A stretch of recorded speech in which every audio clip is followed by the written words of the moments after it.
guys, it's Ty and welcome back to my channel. So today I am going to be doing a 5-star reads prediction video for some fantasy reads that I have. And these are going to be some books that I have picked out. I have 6 here that I have picked out based off of my own taste, but based off of other people's reviews who have really enjoyed these books. And I kind of picked them based off of not only their reviews, but these are based off of like people whose reviews I listen to based off of their taste that kind of match my own. So I feel like these books will definitely be 5-star reads, I hope.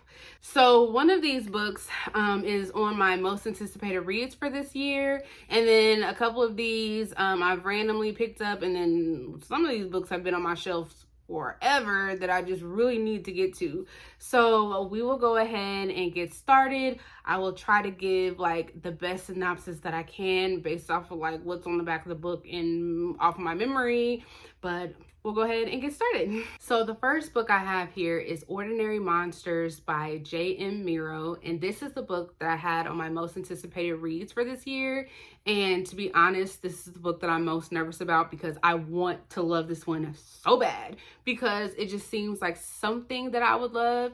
And I've actually been hearing this one compared to like X-Men. So if you like X-Men, then you'll love this book. But from what I gathered, this is supposed to be like a historical adult fantasy. So this takes place in like England in the late 1800s. It's about 2 children that were found by this like detective lady, and she ends up finding them and taking them to this estate that houses other children with like these supernatural powers. And somehow I guess they're all gonna have to come together to try and save the world. That's what I got from the synopsis of this. This sounds amazing. Based off of the reviews that I've gotten so far, people have really enjoyed this one. So I'm hoping that this will be a book that I enjoy as well. So then the next one that I have here, which I've had on my shelf for a while now, I even have the sequel to this one on my shelf right back here. This is The Rage of Dragons by Evan Winter. And so this is supposed to be like, it's an adult fantasy, obviously. And this is supposed to be like a revenge story. And to be fair, for this one, I've actually heard mixed things.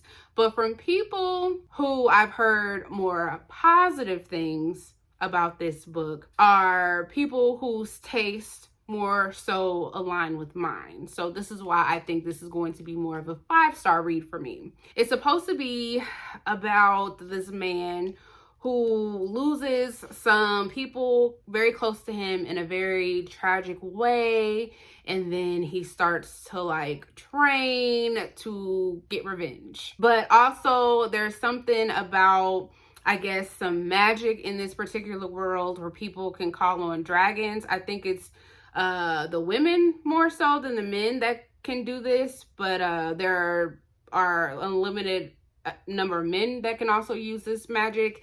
And Tao, the main character in this story, his name is Tao, I think is how you pronounce it, but he had decided he didn't want to necessarily fool around with this magic. He just wanted to enjoy his life and be married and have kids. But once he lost these people in his life, that is when he decided that he was going to train and try to avenge their death. So I am excited to get to this one and see what I actually think. Again, I like a good revenge plot. I like training sequences and, you know, watching people fight. So that's why I said this one seems like it's going to be a 5-star for me. I'm really curious to see what I'm actually going to think about this one, but hopefully I like it enough to want to read the sequel because I already have it. So we'll see. So then the next one that I have is The Grace of Kings by Ken Liu. And so this is supposed to be like Chinese inspired historical fantasy. There's supposed to be a lot of worlds building, a lot of characters. Even though there is a lot of characters, it's supposed to be primarily focused on like 2 main characters. There is magic, but it's not like the primary focus in this story. It just sounds like there is a lot going on in this, and that just sounds like something that is right up my alley. I wish that I can give a better synopsis than that, but fortunately I can't.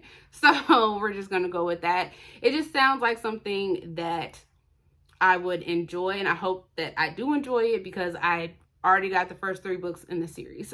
So we'll definitely see what my opinion is going to be on this one, but I'm really hoping that this is going to be a 5-star read. So then the next one that I have is The Sword of Kygen, and this is one of the books that I've had on my shelf for quite a while now, and this is another one that I've heard nothing but good things about. And one of the people that I actually follow, whose reviews that I trust, which I did not notice, that actually blurbed the back of this book. And if you guys haven't heard, but Patrick Leo, he said this is one of the most intense books I've ever read. I found him on Goodreads, and then he has started a channel, his own booktube channel, which I would follow if you have not. I think that this is definitely going to be a 5-star read for me, just based off of the characters. It's supposed to be a really good female character in this one. It's a standalone fantasy, which is something that we don't get a lot of. I think this is even supposed to be like more of a urban fantasy, which is set in our world, which is something that I don't read a lot of. It's supposed to be a lot of politics, which is something I really love in fantasy. So this just sounds like something that I am going to love. And it's also supposed to be something like The Last Airbender. I've never seen The Last Airbender. I know what it is. I've never seen it. But if that sounds interesting to anybody else out there, just note that. Looking forward to this. I am buddy reading this with one of my friends, so we shall see if this will be a good time for both of us. And then the next one that I have is The Ninth Reign, which is the first book in the Winnowing Flame trilogy. Don't really remember what it was that drew me to this one besides Elle from Elliot Brooks raving about this one. All that I know is that it's supposed to have like a lot of like different creatures in this one. I think it's like creatures like mixed with humans, and I think the stakes get higher as each of the books go on in the series. This is one of those trilogies where I bought the entire trilogy because this is something based off how she described it. One where I just feel like sounded so good that I think it's going to be something that I love. So I just went ahead and bought the whole set. I'm hoping that, I hope that I enjoy this one. Not really doing a good job on selling what the heck it's supposed to be about, but I think I'm gonna love this. So then the next one I have here is Kygen by Vaishnavi Patil. It's supposed to be a retelling of Ramayana, which I had never heard of before. So that was the first thing that really intrigued me. And then the magic in here was something else that really intrigued me when I was listening to reviews for this. And then how it's supposed to be like a feminist story. And so just listening to people's reviews of this, it just seemed like this is going to be something that I am going to really enjoy. And I think this starts off when the character is young, and then we follow her throughout her life. And so then I think this is also like another standalone novel. So again, that is not something that we are used to seeing in fantasy. So I'm here for something that is like a one and done in fantasy. So this is also something that I am really excited for. So hopefully this is also going to be another 5-star read for me. So that is actually all that I have. Once I have finished all of these, which hopefully should be soonish, but I should have like part 2 to this to let you guys know exactly what I rated all of these and if they actually made it to 5 stars. But that is all that I have for you guys, and I will see you guys next time. Bye.